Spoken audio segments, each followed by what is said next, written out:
When the user logs into iSpec, the default page is the dashboard, which lists all the templates and documents each user can access. If it is the user's first time, we recommend watching the tutorial videos in the Startup Essentials. The Recent Documents folder lists all of the templates and documents the user last accessed. Click the link to open the document, or click the document area to see an overview, including recent comments, notes or user access.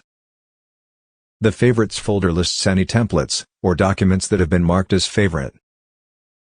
Any documents that need attention will be stored in the Items to Action folder until the action has been completed, then it is removed. By default, all documents are stored in the Documents folder, and all templates are stored in the Templates folder.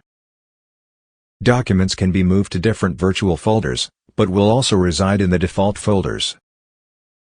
Each document will have an icon next to the document name, to indicate what phase the document is in. Whether it's awaiting approval, ready for signing, or a signed contract. To create a new document, click the new link. Creating a document is covered in a separate video. To create a new folder, click the Add Folder menu option. A new folder will be created, and can be renamed. To move a document, drag the document and drop it onto the new folder. The folder column will be updated. To remove the document, drag it back to the default folder. Documents can only be moved to a document folder, and the same with templates. Providing the user has permission, single or multiple documents can be copied. Select Copy from the individual document menu, or check all the documents to copy, and use the menu at the top of the document list. Deleting documents are done in the same way, and after deletion are stored in the Trash folder, where they can be recovered, or permanently deleted.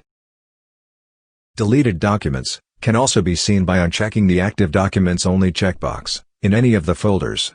The last folder is the Search folder. Enter any keyword to view a list of matched templates or documents from any of the folders. Finally, the main iSpec administration menus are at the top. Depending on what permissions a user has, will determine what menus and submenus are shown. iSpec administration is covered in a separate video.